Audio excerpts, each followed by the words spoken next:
الحمد لله الذي هدانا لهذا وما كنا لنهتدي لولا أن هدانا الله وسلام على عباده الذين اصطفى خصوصا على سيد الرسل وخاتم الأنبياء محمد المصطفى وآله المجتبى وأصحابه الشرفاء الذين هم نجوم الهدى وعلماء أمته الفقهاء وصلحاء ملته الأولياء إلى يوم البيضاء.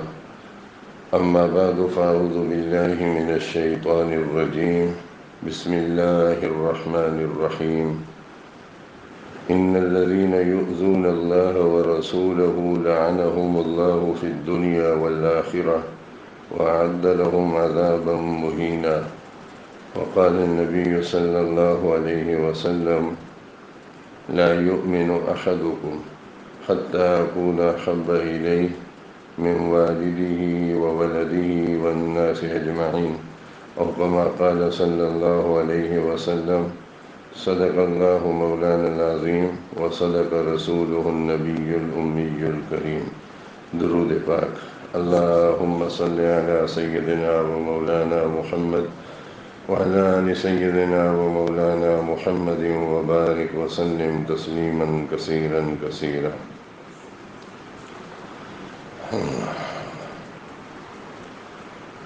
قابل قدر میرے محترم بزرگوں، دوستوں، ساتھیوں، اللہ کی توفیق کے ساتھ ہم سب جمع ہو گئے اللہ کے نام کی نسبت سے. خدا کے نام کی نسبت بڑی چیز ہے، اور اس نسبت کے ساتھ جمع ہونے والے بھی اللہ کے ہاں بہت شرف اور عظمت پر ہے. وہ تمام چیزیں جن کی نسبت اللہ کی طرف ہو جاتی ہے، وہ انسانوں یا انسانوں سے صادر ہونے والے اعمال ہوں، ان کو اللہ تعالیٰ ایک خاص شرف اور عظمت عطا فرما دیتے ہیں.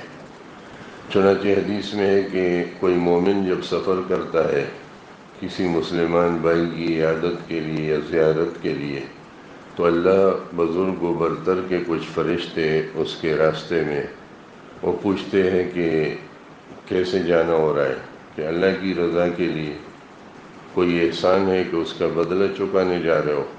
نہیں، اللہ کے لیے محبت ہے اور کوئی غرض نہیں ہے. تو وہ اعلان کرتے ہیں کہ جیسے تم آپس میں اللہ کے لیے محبت کرتے ہو، اللہ بھی تم سے ایسی ہی محبت کرتے ہیں.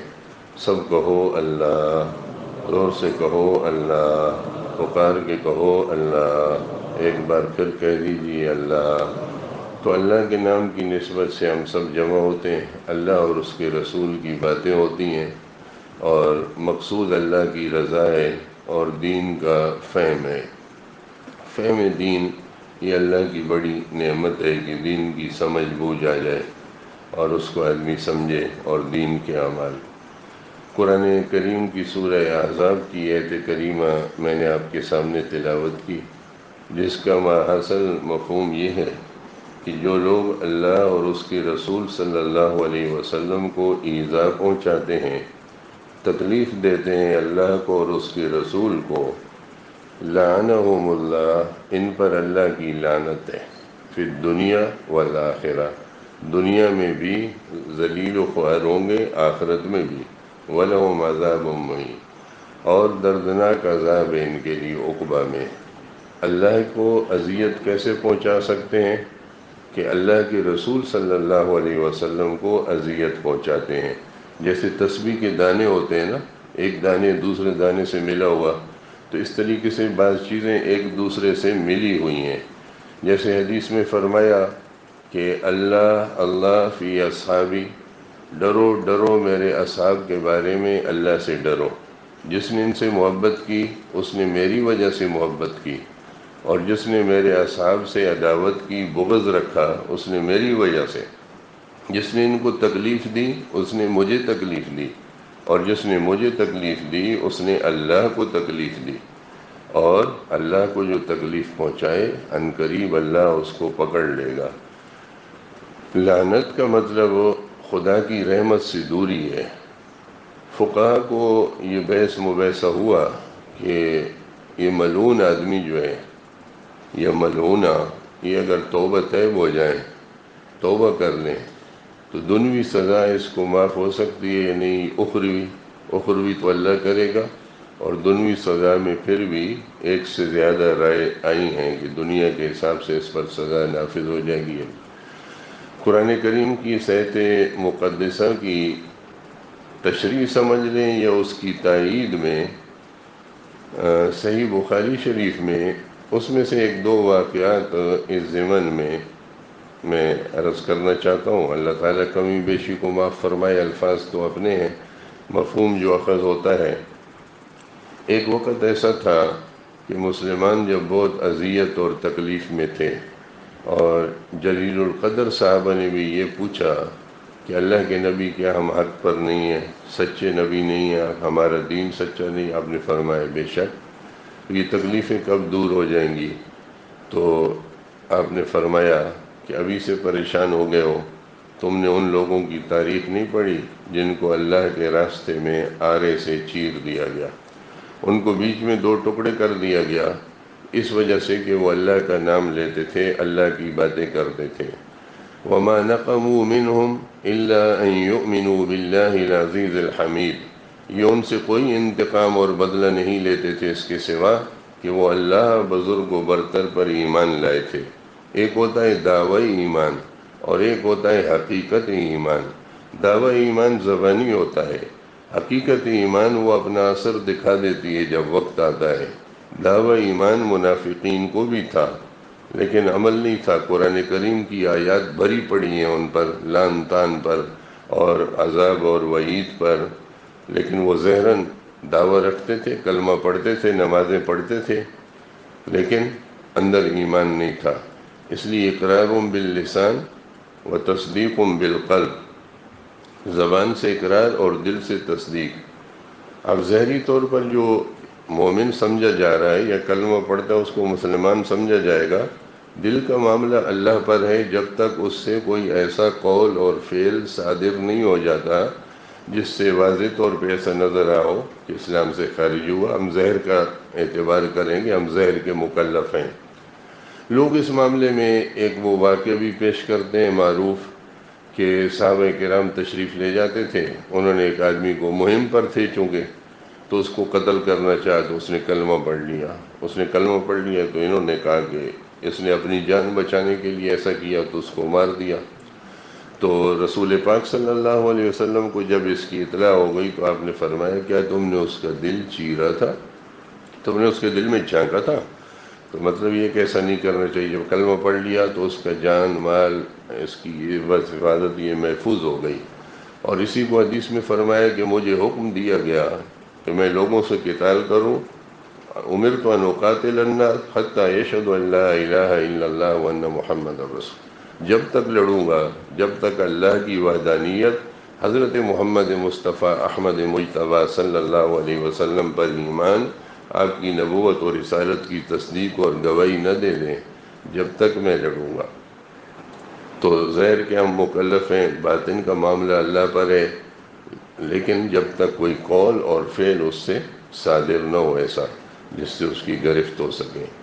تو ملاعین ہے، بخاری شریف میں ہے کہ یہ جب ابتدائی حالات کو مسلمانوں پر گزر گئے، اچھا یہاں صرف دو لوگ تھے، یا مومن تھے خالص یا پکے کافر تھے مکہ میں، اور مدینہ طیبہ جب تشریف لے گئے تو وہاں ایک تیسری قوم بھی پیدا ہو گئی جس کو منافق کہا جاتا ہے۔ یہ مکہ میں نہیں تھے، یہ سارے وہیں تھے، وہیں سے پیدا ہوئے، اور اصل میں یہ یہودیت تھی، اور یہودیت نے کچھ بچے دیے، ان بچوں کو یہ سکھایا گیا کہ تم ظاہراً تو اسلام کا دعویٰ کرو لیکن اندر سے ایسا ہوتا ہے ہر مجالس میں، ہر تقریبات میں، نیکوں کے پاس بھی، مسجدوں کی نمازوں میں بھی، جمعہ میں بھی لوگ آتے ہیں، ان کا مقصد وہ نہیں ہوتا، وہ اپنی ڈیوٹی پر ہوتے ہیں، وہ اپنے کام کے لیے آتے ہیں۔ ہر زمانے میں ایسا رہا، تو اس سے کیا دین کی آواز اس خوف سے بند کر دی جائے گی کہ دین نہیں سنانا، کہ یہ ہماری بات نقل کر کے لے جائے گا یا یہ ریکارڈ کر کے لے جائے گا یا یہ، تو اس سے دین کے احکام ختم ہو جائیں گے، یا اس سے دین کو بیان کرنا چھوڑ دیا جائے گا۔ جان دی ہوئی اس کی تھی، حق تو یہ ہے کہ حق ادا نہ ہوا۔ ان صلاتی و نسکی و محیای، یہ صرف جانور ذبح نہیں کرنا ہے، اہل علم نے لکھا ہے کہ اصل میں یہ عہد ہے، ایک کلمہ گو اللہ سے عہد کرتا ہے کہ اللہ کے دین کو، اس کی آبیاری کے لیے، اس کی حفاظت کے لیے اگر میری جان کی ضرورت پیش آ گئی، میں اپنی جان اللہ کے راستے میں قربان کرتا ہوں۔ جان کیا ہے؟ جان تو کچھ بھی نہیں ہے۔ وہ مومن کو جب لے گئے نا، وہ اچھا یہ تو وہ رہ جائے گا جو میں کہنا چاہتا تھا، چلیں ذہن میں آ گئی بات۔ اس کو مارکے میں لے گئے، مسلمانوں کا امیر تھا، تو جب گرفتار ہو گیا تو بادشاہ کو خبر ملی کہ یہ بڑا تکڑا آدمی ہے، جری آدمی ہے، تو بادشاہ نے کہا کہ میری طرف سے تمہیں ایک آفر ہے، اگر میرا مذہب قبول کر لو تو میں آدھی ریاست کا تمہیں بادشاہ بناتا ہوں، ایک ہی بیٹی ہے وہ تمہارے نکاح میں دوں گا، اور میرے مرنے کے بعد تم پورے ملک کے کلی طور پر مختار ہوگے۔ اس نے منع کر دیا۔ دو چیزیں ہوتی ہیں نا، ایک لالچ ہوتا ہے، طمع، اس کی وجہ سے لوگ ایمان کے سودے کرتے ہیں، ہزاروں لاکھوں کروڑوں اربوں روپے کی جائیدادیں چھوڑ کر منٹوں میں زمین کے نیچے چلا جاتا ہے بندہ۔ ساری زندگی جس کے لیے کوشش کرتا ہے، نہ دن دیکھا نہ رات دیکھا، نہ حلال دیکھا بس اوقات، نہ حرام دیکھا، دو نوکریاں، تین کما کما کما، وہ دوسروں کا ہے، وہ مال دوسروں کا ہے، دوسروں کے کام آ جاتا ہے، گناہ میں لگائیں ثواب میں لگائیں، ان کی مرضی۔ تو جو ساری زندگی ایسے ہی کر، تو ایمان کا لوگ سودا کرتے ہیں۔ فتن کے زمانے میں جب ایمان کی حفاظت مشکل ہو جائے گی، دجال جو آئے گا نا، دجالیات چھوٹی چھوٹی آ جائیں گی پہلے، تو وہ مسلمانوں کو فتنوں میں مبتلا کر دیں گی۔ حدیث میں ہے کہ بارش کے جیسے قطرے پے در پے مسلسل گرتے ہیں، اسی طرح فتنے نیچے اٹھیں گے۔ فتنے صبح دیکھو گے ایک آدمی مسلمان ہے، شام کو دیکھو گے تو کافر ہے، یا اس کے برعکس، رات کو مسلمان صبح، یعنی اس تیزی کے ساتھ فتنے آئیں گے۔ فتنہ کس کو کہتے ہیں؟ فتنہ کہتے ہیں چمک دمک کو، جس کا ظاہر اچھا ہوتا ہے لیکن باطن خراب ہوتا ہے۔ فتنہ وہ چیز ہوتی ہے، کوئی کہے کہ یہ کفر ہے، یا یہ بوتل میں پیشاب ہے آپ پی لے، تو کون پیے گا؟ کوئی بھی نہیں پیتا۔ وہ ایک آدمی آ گیا، مجھے کہا کہ بخاری میں یہ لکھا ہوا ہے اور آپ یہ نہیں پڑھتے۔ تو میں نے کہا بخاری پوری مانتے ہو یا آدھی؟ تو استاد امین کا شاگرد ہے، افتؤمنون، استاد یہ ایسے پڑھتے، افتؤمنون ببعض الکتاب وتکفرون ببعض، پوری مانتے ہو یا آدھی؟ کہ پوری مانتا ہوں۔ میں نے کہا اونٹوں کے پیشاب کا ایک گلاس نوش فرماؤ، اس میں لکھا ہوا ہے، یہ کیا بات کرو؟ تو میں نے کہا پوری مانو اور پوری پڑھو، آدھی کیوں پڑھتے ہو؟ تمہیں پتہ نہیں ہے کہ ہاتھ کس کے لگے ہوئے؟ ہم یہاں چک مار کے بیٹھے ہیں۔ اچھا، تو کیا کہہ رہا تھا میں؟ بادشاہ والی بات تھی نا، اس نے جب لالچ دے دیا۔ ہاں، میں فتنوں کی بات کر رہا تھا کہ فتنے اس طرح آئیں گے، تو ان فتنوں سے اس کی زہر اچھا ہوتا ہے۔ اگر آپ کہیں گے نا کہ یہ زمزم ہے، زمزم، تو آپ لے لیں گے، ہر مسلمان کی تمنا ہے۔ یہ وہ کہیں گے کہ یہ میٹھا پانی ہے، شربت ہے، اس میں وہ کچھ بھی ملا دے، نجس کہہ کے کوئی نہیں لیتا۔ زہر اس کا اچھا ہوگا جب آدمی فتنے میں مبتلا ہو سکتا ہے۔ رسول پاک صلی اللہ علیہ وسلم جب گھر سے باہر نکلتے، آپ کہیں تشریف لے جاتے، تو ایک تو وہ دعائیں نا مشہور، بسم اللہ توکلت علی اللہ لا حول ولا قوت الا باللہ، یہ دعا ہو گئی۔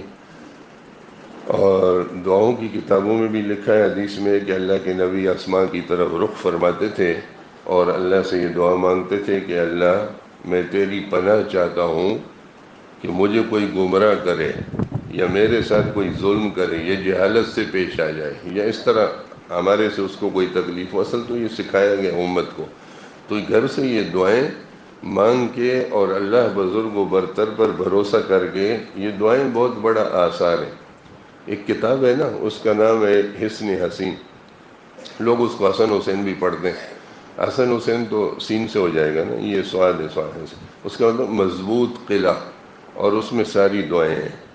اس کا مطلب یہ کہ یہ دعائیں جب آپ نے مانگ لی تو آپ کے ارد گرد کیا ہو گیا؟ بلٹ پروف حصار ہو گیا، اب آپ محفوظ ہیں۔ عزرائیل کے علاوہ اس میں کوئی داخل نہیں ہو سکتا، کسی کی انٹری نہیں ہو سکتی۔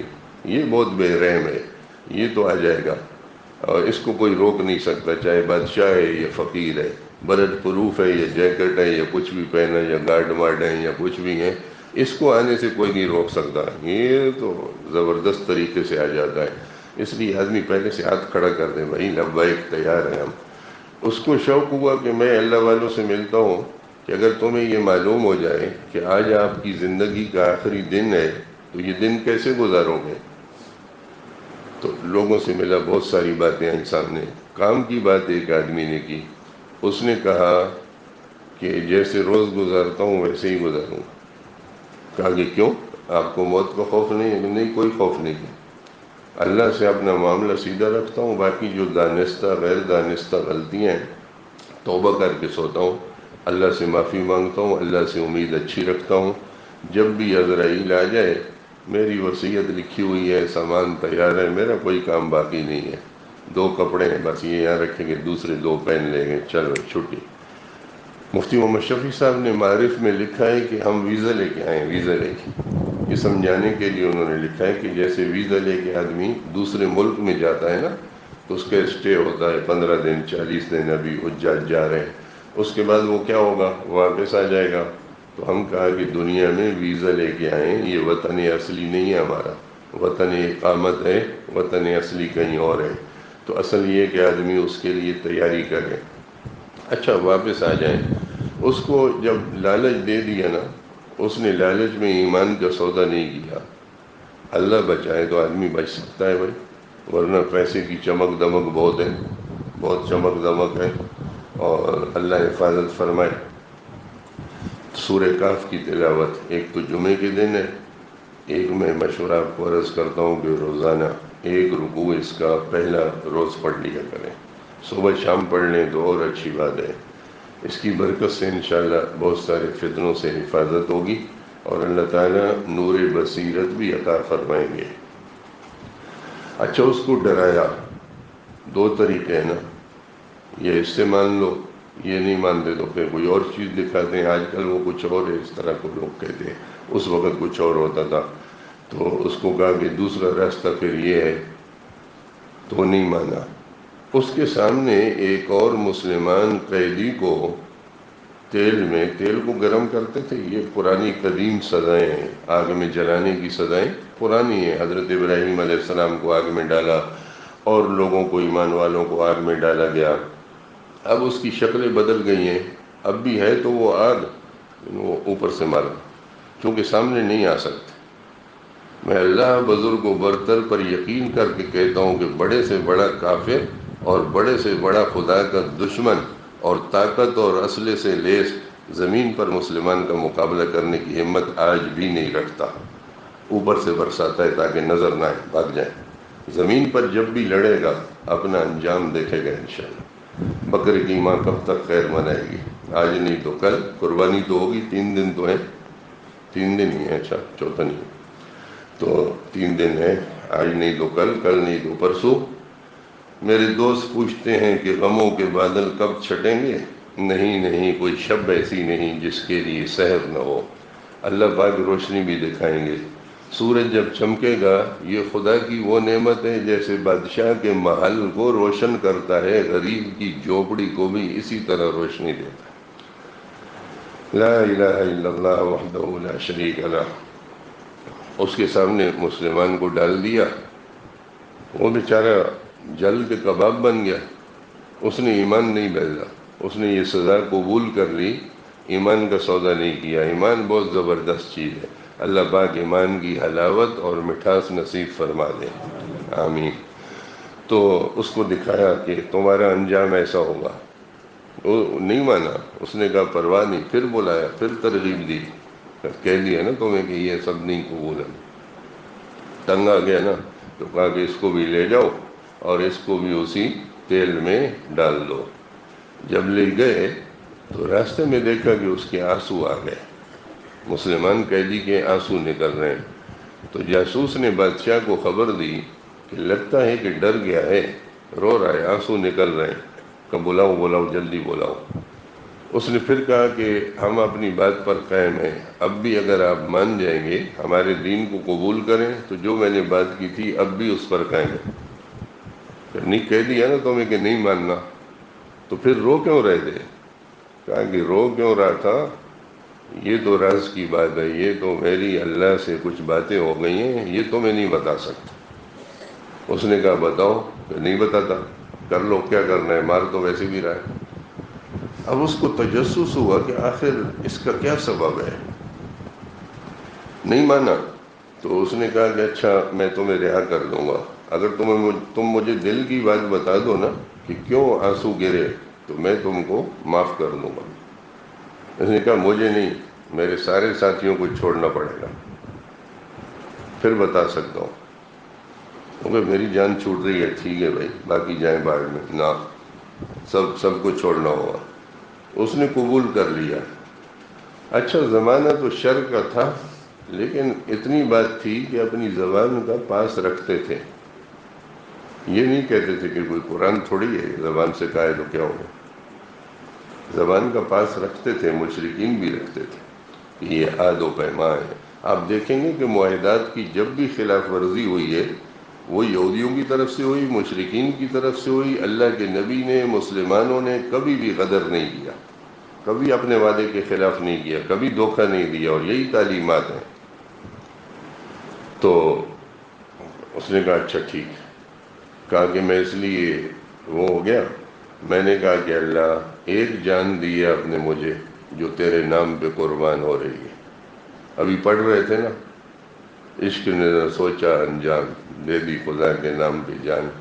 اچھا تو انجام یعنی خدا تعالیٰ کے لیے جو چیز ہو رہی ہے، تو میری ایک جان ہے، میں اللہ سے یہ باتیں کر رہا تھا کہ یا اللہ میرے جسم میں اتنی جانیں ہوتی، اتنی روحیں ہوتی، جتنے میرے جسم پر بال ہیں، اور ایک ایک کر کے اس تیل میں ڈالی جاتی، قربان ہوتی، بڑا مزہ آتا، میں خدا کی روح سرخ روح ہو جاتا قیامت کے دن۔ ایک جان جا رہی ہے بس، بہت جانیں ہوتی میرے اندر۔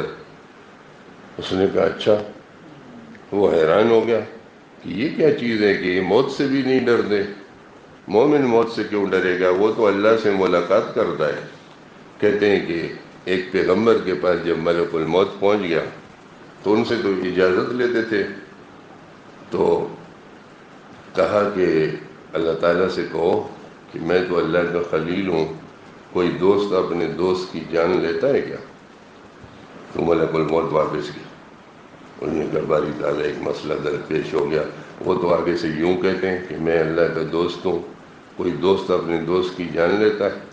تو اللہ تعالیٰ نے فرمایا کہ ان سے کہو کہ کیا کوئی دوست اپنے دوست سے ملاقات سے انکار کرتا ہے؟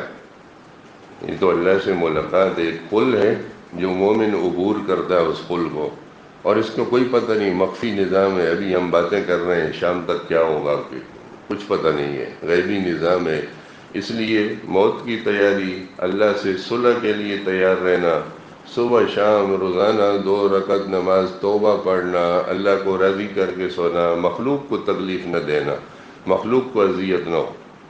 مخلوق میں سبھی شامل ہیں، بیوی بچے بھی شامل ہیں، اور جانور، حشرات و لرز، گھر میں جو پرندے ہیں، چرندے ہیں، یہ بھی شامل ہیں۔ اللہ کی ہر مخلوق کے ساتھ مہربانی۔ کہتے کوئی بادشاہ تھا نا، اس نے قاضی کو حکم دیا کہ آرڈر جاری کرو، یہ جتنے غیر مسلم ہیں نا ان سب کو قتل کر۔ قاضی، اس نے جب نماز پڑھائی تو بادشاہ نماز پڑھتے تھے، اس نے تلاوت کی الحمدللہ رب المومنین، بادشاہ نے کہا رب العالمین، اس نے کہا الحمدللہ رب المسلمین، بادشاہ نے کہا رب العالمین، تیسری دفعہ اس نے صحیح کر لیا، تو وہ سمجھ گیا کہ رب جب عالمین کا ہے، ساری مخلوق تو اللہ کی ہے نا، اور اللہ کو اپنی مخلوق سے کیا ہے، پیار ہے۔ یہ پہلا سبق ہے کتاب خدا کا، قرآن کا، یہ پہلا سبق ہے کتاب خدا کا، ساری مخلوق ہے کنبہ خدا کا۔ الحمدللہ رب العالمین، سب کہو اللہ ہم۔ اچھا تو اس نے پھر چھوڑ دیا حسب وعدہ، جب یہ لوگ رہا ہو کے آ گئے تو کہتے ہیں کہ حضرت عمر کا زمانہ تھا رضی اللہ تعالیٰ عنہ، مسجد نبوی میں تشریف فرما تھے، آپ کھڑے ہو گئے کہ اس کی بصیرت کی وجہ سے اور اس کے تقوی کی وجہ سے اللہ نے مسلمانوں کی خون کی حفاظت فرمائی۔ اٹھے اور اس کی پیشانی کو بوسہ دیا، پھر مسلمانوں نے بھی دیا۔ وہ بادشاہ نے شرط لگائی تھی آخر میں کہ میری پیشانی کو بوسہ دے دو تو پھر چھوڑ دوں گا سب، کیونکہ اس نے اپنی بصیرت سے مسلمانوں کی جان بچا لی، لیکن ایمان کا سودا نہیں کیا۔ تو ایمان ایسی متاع عزیز ہے، اور رسول پاک صلی اللہ علیہ وسلم کی عزت، ناموس، آپ کی حرمت، یہ مسلمان کے لیے سب سے زیادہ قیمتی متاع۔ جب حالات کچھ بہتر ہو گئے، مسلمانوں نے طاقت پکڑی، مدینہ میں یہود لَتَجِدَنَّ النَّاسَ أَشَدَّ النَّاسِ عَدَاوَةً لِلَّذِينَ آمَنُوا الْيَهُودُ وَالَّذِينَ أَشْرَكُوا، ایمان والوں میں سب سے زیادہ جو دشمن ہیں وہ یہودی ہیں اور مشرکین ہیں۔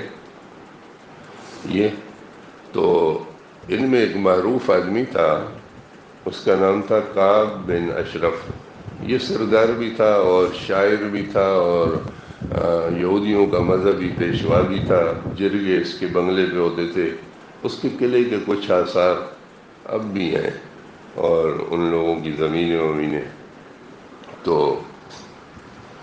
رسول پاک صلی اللہ علیہ وسلم نے اصحاب سے مشورہ فرمایا کہ کعب بن اشرف نے اللہ کے رسول کو بہت تکلیف پہنچا دی ہے، شعر و شاعری کرتا تھا، مذمت کرتا تھا، تم میں کون ہے جو اس کا کام تمام کر دے؟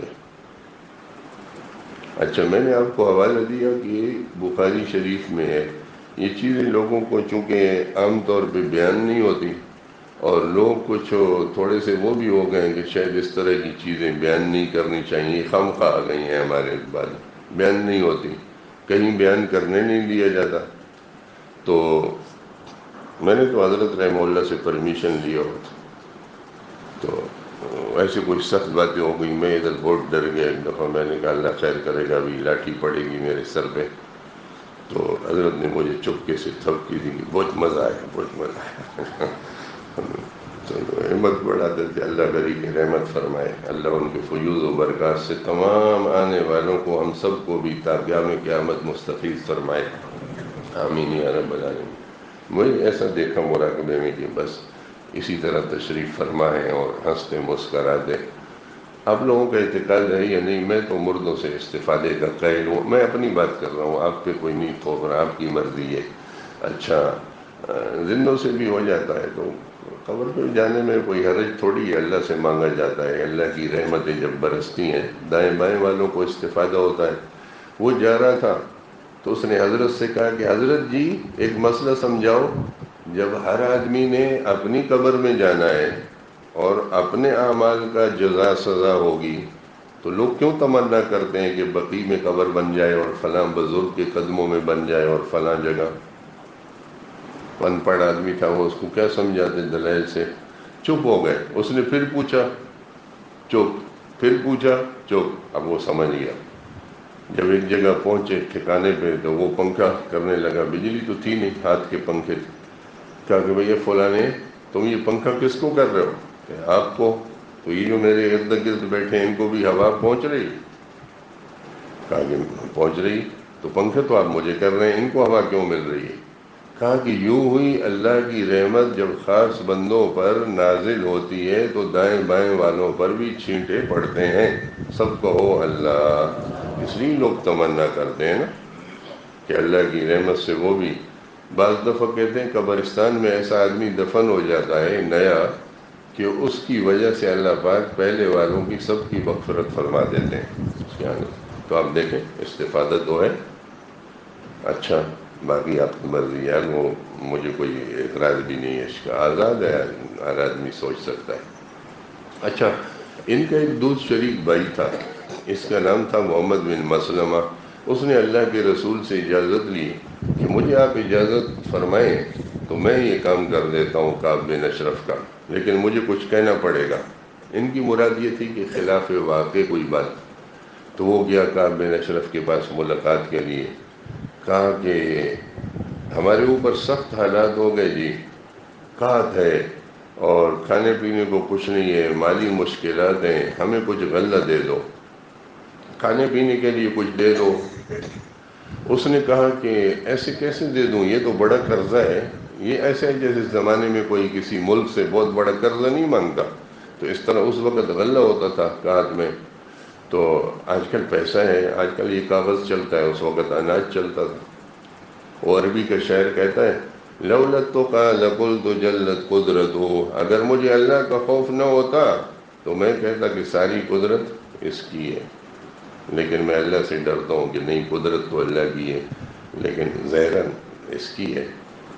اچھا خیر، تو یہ بات کی اس نے کہا کہ اپنی عورتوں کو ہمارے پاس رہن رکھواؤ، جیسے زر ضمانت ہوتا ہے نا، یہ مقصد۔ کہا کہ نہیں، یہ تو ہماری اولادوں کے لیے بڑا مسئلہ بن جائے گا، لوگ تان دیں گے کہ غلے کے عوض تمہارے باپ نے ان کو رینٹ کیا تھا۔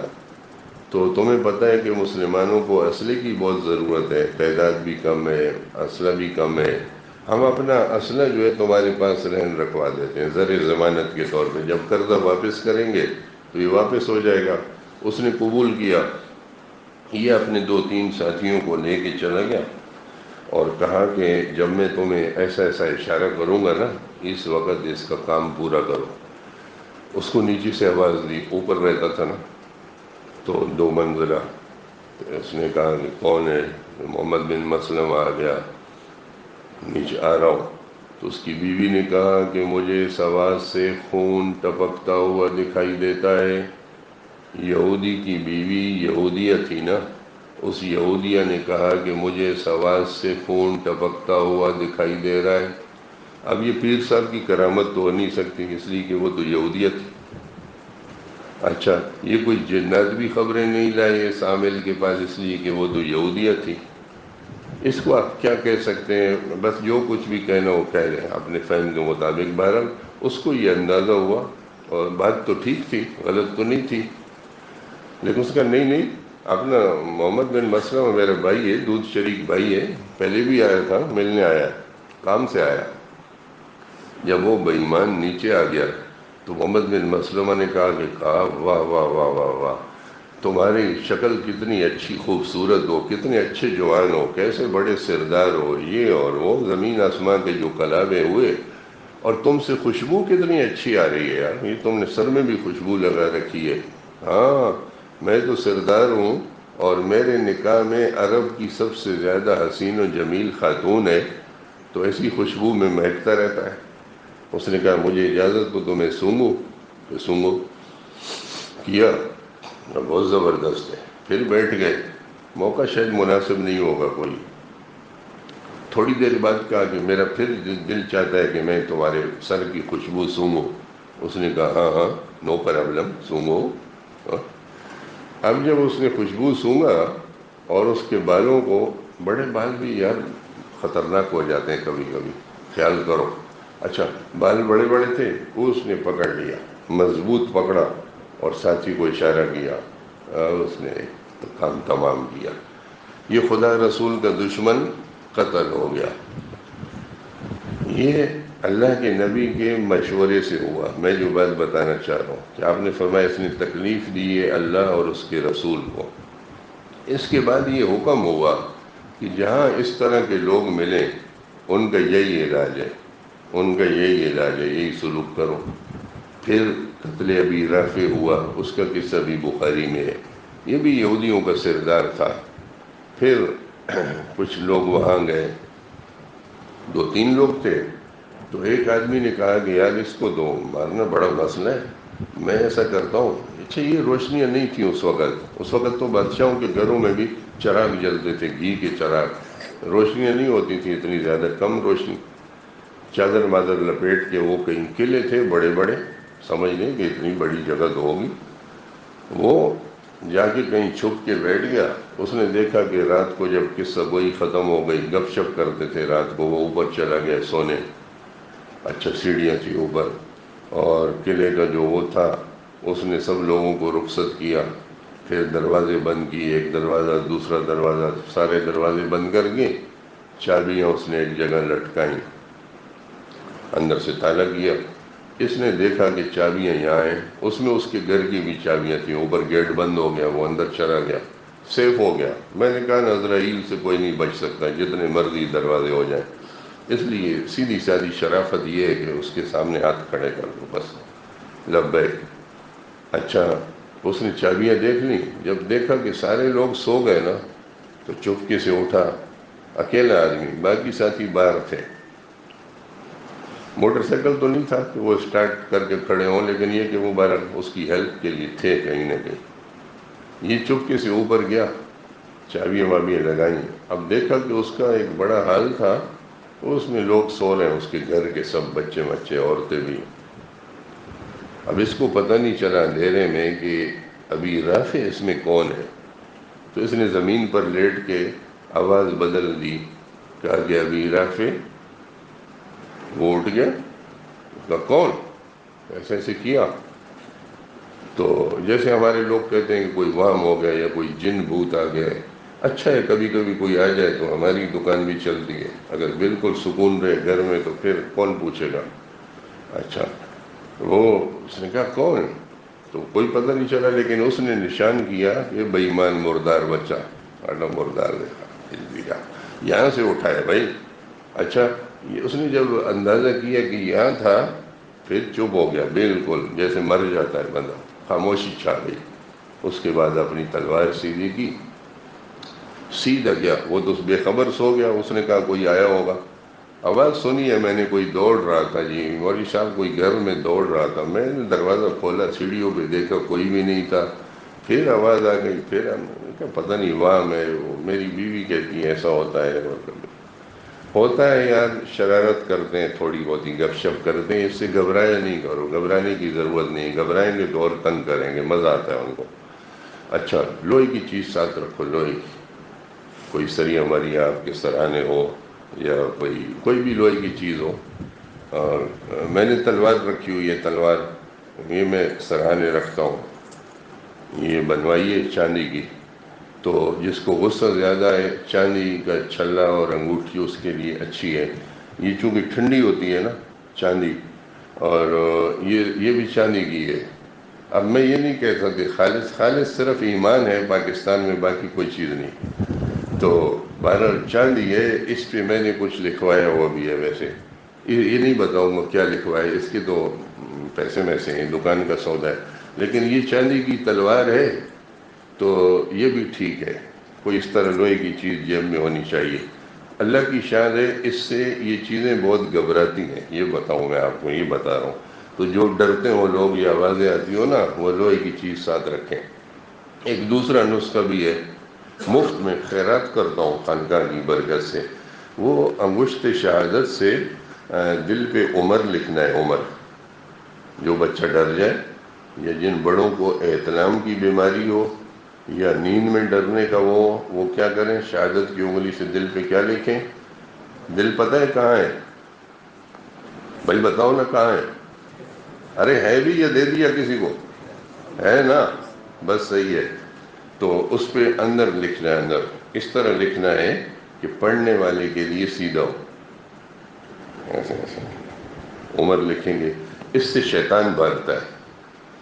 شیطان دو قسم کے ہیں، من الجنت، آگے بولو، والناس. انسانوں میں بھی ہیں، جنات، دونوں شیطان بھاگتے ہیں. اچھا نام ہی ایسا ہے. سوئی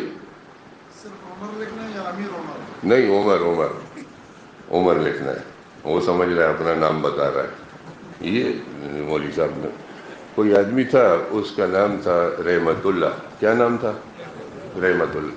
تو اس کی بیوی نے جب نماز پڑھ لی تو نماز کے بعد کہا السلام علیکم منع کے ابا، السلام علیکم منع کے ابا. کو یہ کیا؟ وہ اس کے نام رحمت اللہ ہے نا. تو عمر بابا، عمر، حضرت عمر رضی اللہ تعالی. اس نام سے شیطان بھاگتا ہے نا، حدیث میں بھی ہے. اور کچھ عورتیں کہتے ہیں کھیل رہی تھیں تو اللہ کے رسول نے بھی دیکھا ان کو، حضرت ابوبکر نے بھی دیکھا، تو وہ کھیلتی رہیں، اپنا کوئی تماشا کر رہی تھیں. ابشن عورتیں تھیں، دور سے کہیں آ رہے تھے حضرت عمر. انہوں نے جب دیکھا وہ ساری بھاگ گئی. تو رسول پاک صلی اللہ علیہ وسلم مسکرائے، کہا کہ عمر، جس راستے سے تو چلتا ہے شیطان وہ راستہ بدل دیتا، شیطان وہ راستہ بھی چھوڑ جاتا ہے. اچھا تو نام کے اثرات اور برکتیں تو ہوتی ہیں. بہرحال یہ ہم نے ٹھنڈا ہونے کے لیے یہ رکھا ہوا ہے چاندی، تاکہ ٹھنڈے رہیں. مجھے پتہ نہیں ہے لیکن میں ٹھنڈا پانی پیتا ہوں. وضو بھی کرنا چاہیے، اس سے بھی طبیعت میں ذرا اعتدال رہتا ہے. اور حکیم الامت تھانوی تو لکھتے ہیں رحمہ اللہ کہ فطرت اللہ التی فطر الناس لا تبدیل لخلق اللہ.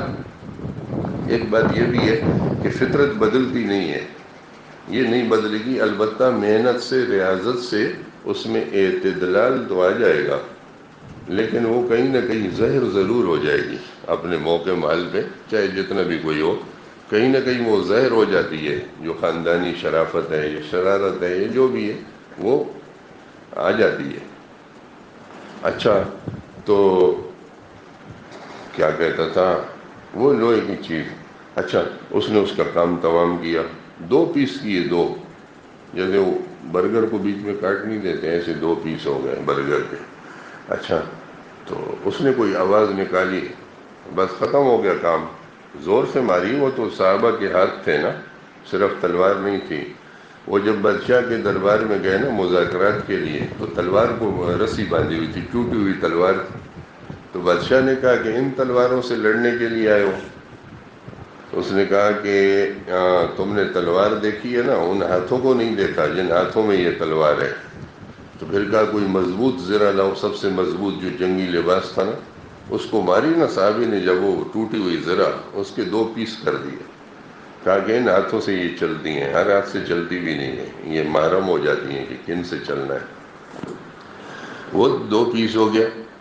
اچھا، اب یہ بھاگا کہ کہیں یہ اور لوگ اٹھ جائیں تو میں تو پکڑا جاؤں گا. جب بھاگا تو سیڑھی سے گر گیا صحابی رضی اللہ تعالیٰ عنہ. مجھے نام ابھی سو ہو رہا ہے. وہ سیڑھی سے گر گئے تو انہوں نے سر سے امامہ اٹھایا اور امامے سے اپنی پٹی باندھی. دیکھا امامہ کام آ گیا، باندھنا چاہیے. اچھا، صرف یہ رواج، بہرحال باندھنا چاہیے، سنت طریقہ ہے، بلکہ سنت متروکہ ہو گئی ہے، باندھنا چاہیے، فضیلت بھی ہے. تو کیا وہ جب گر گیا نا، ٹانگ یہاں سے ٹوٹ گئی، اس کو کیا ہو، تو امامہ شریف اتارا، اس کی پٹی باندھی. وہ چابیاں وابیاں تو سب پتہ تھی. دروازہ کھولا، باہر آ گیا خاموش. باہر سے بند کیا، باہر سے، اندر کا بھی کوئی باہر نہیں آئے گا. وہ ایک بزرگ بیمار تھے، تو لوگ اس کے مرید بہت تھے، اس کو بیمار پرسی کے لیے آتے تھے جاتے تھے. بیمار آدمی جلدی تنگ ہو جاتا ہے، وہ چاہتا ہے کہ اٹھیں. تو ایک آدمی تھا وہ اٹھتا ہی نہیں تھا. تو بزرگ تنگ آ گیا. اس نے کہا یا اللہ، اس کو کون سمجھائے. ملک الموت بھی نہیں آ رہا تھا اس کے پاس، نہ بزرگ کے پاس آ رہا تھا، ابھی ٹائم تھا. تو اس نے کہا یا اللہ، اس کو کیا. اس نے ایک تدبیر سوچی بزرگ نے. اس نے کہا لالا، بات یہ ہے کہ ایک تو ہم بیمار ہیں، اوپر سے نا یہ بیمار پرسی والوں نے بہت تنگ کیا ہوا ہے مجھے، اٹھتے ہی نہیں، اور میں تکلیف میں ہوں، میں چاہتا ہوں مجھے کچھ خلوت بھی ملے. اب وہ اس کے بجائے کہ سمجھتا، اس نے کہا کہ حضور اگر اجازت ہو تو میں اندر سے کنڈی لگاتا ہوں تاکہ کوئی نہ آئے. تو بزرگوں نے کہا کہ کنڈی لگاؤ لیکن باہر سے لگاؤ تاکہ کوئی بھی نہ آئے. اچھا، تو اندر بھی اس نے باہر سے بند کیا. اب وہ جو 2 ساتھی تھے وہ جلدی آئے کہ ہاں بھائی کیا خبر ہے، ہدہد کیا خبر لایا. اس نے کہا کہ اللہ کا دشمن قتل ہوا، میں کامیاب ہو گیا ہوں اپنی، لیکن تم لوگ جاؤ اللہ کے رسول کو خوشخبری سنا دو کہ دشمن رسول کا کام ہم نے پورا کر دیا، لیکن میں یہ آواز کانوں سے سن کے آؤں گا کہ واقعتاً مارا گیا ہے. صبح جب اعلان ہوگا، گاؤں دیہاتوں میں ایسا ہوتا تھا، وہ ایک اونچی جگہ بناتے تھے، وہاں اذان بھی ہوتی تھی اور اس میں اعلان کرتے تھے. یہ اسپیکر تو تھا نہیں، تو قدیم زمانے میں ایسا ہے. تو اس کی جو صبح ہو گئی نا، یہ لوگ چلے گئے. صبح کے وقت کسی نے آواز دی کہ لوگوں، رات کو کسی نامعلوم ڈیش نے ابھی رافع سردار تمہارے کو قتل کر دیا. جب اس نے یہ آواز سنی تو پھر اسی زخم کے ساتھ آیا. رسول پاک صلی اللہ علیہ وسلم نے 2 باتیں فرمائیں، افلحت الوجوہ، ان چہروں نے کامیابی پالی. یہ چہرے کامیاب ہو گئے، اور یہ جب حالت دیکھی اللہ کے رسول نے اپنا لعاب لیا اور اس کی ٹوٹی ہوئی ٹانگ پہ لگا دیا. وہ صحابی کہتا ہے ایسے ہو گیا جیسے اس کو کچھ ہوا ہی نہیں. درود پاک، اللہم صلی وسلم علی سیدنا و مولانا محمد. آج مجھے لگتا ہے حلوہ بن رہا ہے، حلوہ. اس کو ٹائم ہو گیا نا کافی، تو آج دیر کر رہا ہے، لگتا ہے کوئی خاص قسم کی، اس کو پتہ چل گیا، خوشبو آئی. اگلے دن مجھے کہہ تو رہا تھا کہ وہ یاد کر رہے تھے حلوہ بنایا تھا ہم نے. میں نے کہا جتنوں نے کھایا ہے نا میرے بغیر سب کے پیٹ میں خراب ہو، ہضم کیسے ہوگا؟ تو بھائی حساب کتاب سے کہا کہ حلوہ کھاؤ، حلوہ کھاؤ، ہماری تو خوراک ہے. اس کے لیے ایک چیز بھی یاد ہے، ان النبی صلی اللہ علیہ وسلم یحب الحلوہ. میٹھی چیز اللہ کے رسول کو کیا تھی؟ پسند تھی. کھایا کھایا کھایا بدہضمی ہو گئی. بدہضمی ہو گئی تو حکیم نے کہا کہ یہ دوا لے لو، اس چورن لے لو، چورن. کہا حکیم صاحب چورن کی گنجائش ہوتی تو میں 2 لقمے حلوے کے نہ کھاتا. چورن کی بھی گنجائش نہیں ہے. ایسا کچھ لگتا ہے مجھے، غیب کا علم اللہ کے پاس ہے. وہ نمودار ہو گیا، نمودار ہو گیا. ریڈی؟ ہاں ٹھیک ہے. اچھا 1-2 باتیں اور بھی کرنی تھی، وہ ادھار پھر ملیں گے انشاءاللہ تعالی. والسلام علیکم ورحمۃ اللہ. الحمدللہ. ایک دفعہ سورہ فاتحہ، 3 مرتبہ سورہ اخلاص. ہاں جی. الحمدللہ رب العالمین.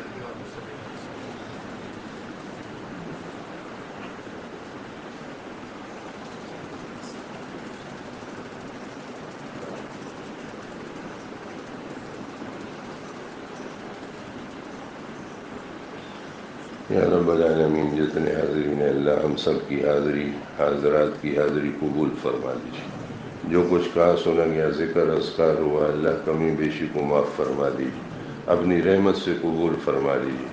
سب جملہ ثواب ہم سب کی طرف سے تحفتاً ہدیتاً حضور اقدس صلی اللہ علیہ وسلم کی روح مبارک، آپ کے طفیل جمیع انبیاء کرام علیہم السلام، جمیع صحابہ کرام رضوان اللہ تعالی علیہ اجمعین، تمام تابعین، تبع تابعین، بزرگان دین، مشائخ سلاسل اربعہ، دیگر مشائخ اعظام، اساتذہ کرام، بالخصوص ہمارے حضرت رحمہ اللہ، ان کے اکابر اور مشائخ، اللہ سب کی قبروں کو منور فرما دیجیے. اس کا ثواب جمیع مومنین مومنات کو پہنچا دیجیے. اللہ اہل ایمان جتنے دنیا سے رخصت ہو گئے ان کی قبروں کو منور فرما دیجیے، منازل آخرت آسان فرما دیجیے. اللہ اپنا بنائیے، اپنے کام میں لگا دیجیے. اللہ اپنی محبت، اپنی معرفت نصیب فرما دی. ہم روحانی جسمانی بیمار ہیں، مولا کریم صحت کامل نصیب فرما دی، اپنے مقربین میں شامل فرمائیے. حاجی صاحب بیمار ہیں، باہر تشریف لائے ہیں، بیماری کے باوجود آ گئے. اور بھی جو لوگ بیمار ہیں اللہ تعالیٰ ہم سب کو صحت و شفا عطا فرمائے. میں بھی بہت زبردست بیمار ہوں، روحانی قسم کا، جسمانی بھی ہے، موٹا ہو گیا بہت زیادہ. اللہ تعالیٰ میری بیماریوں کو بھی دور فرمائے. کچھ احباب نے اور بھی دعاؤں کے لیے، اللہ تعالیٰ سب کی جائز حاجات، جائز مرادوں کو پورا فرمائے. اللہ ہمیں دارین کی عزتیں، سعادتیں، خوشیاں نصیب فرمائے. اللہ دارین کی خوشیاں نصیب فرما دے. مولا کریم ہم امتحانات کے قابل نہیں، اللہ عافیت سلامتی کا معاملہ فرما. فتن کا دور ہے، اللہ ہم سب کی بھی اور ہر کلمہ گو کی اللہ ایمان کی حفاظت فرما. جان مال عزت آبرو کی حفاظت فرما. بے روزگار ہیں لوگ، پریشان ہو رہے ہیں، اللہ سب مسلمانوں کو رزق حلال نصیب فرما اور آسانی کے ساتھ نصیب فرما اور کفایت فرما ہماری روزی کے لیے. اللہ اس میں برکتیں نصیب فرما. اللہ اپنا محتاج بنا، مخلوق کی محتاجی سے ہم سب کی حفاظت فرما. جو صاحب اولاد نہیں اللہ ان کو نیک صالح اولاد نصیب فرما. جن کی اولادیں اللہ ان کو نیک بنا، ماں باپ کی آنکھوں کی ٹھنڈک بنا، اللہ رسول کا مطیع بنا. پروردگار جو مقروض ہیں ان کو قرضوں سے خلاصی نصیب فرما. جو بے گناہ قید ہیں اللہ ان کو رہائیاں نصیب فرما. مجاہدین اسلام کی نصرت و مدد فرما. دعوت کے جتنے قافلے پوری زمین پر چل رہے ہیں اللہ ان کی نقل و حرکت میں بہت ہی برکتیں نصیب فرما. مدارس عربیہ، مساجد، خانقاہوں کو اللہ تا قیام قیامت آباد فرما. ہر فتن اور شر سے اللہ مامون فرما. یا اللہ ہمارے حضرت کی قبر کو منور فرما. ان کے فیض کو جاری اور ساری فرما، ان کی آل و اولاد کی متعلقین محبین مخلصین کی اللہ حفاظت فرما، یہاں جتنے آنے والے میرے رب کسی کو بھی محروم نہ فرما، اللہ اپنی رحمت سے اخلاص عمل کی توفیق نصیب فرما۔ مولا کریم حضور اقدس صلی اللہ علیہ وسلم نے آپ سے جو جو خیر اور اللہ کے نیک بندوں اور بندیوں نے مانگی ہمیں نصیب فرما دی، جن چیزوں کے شر سے پناہ مانگی اللہ ہماری حفاظت فرما دی۔ سمعنا وأطعنا غفرانک ربنا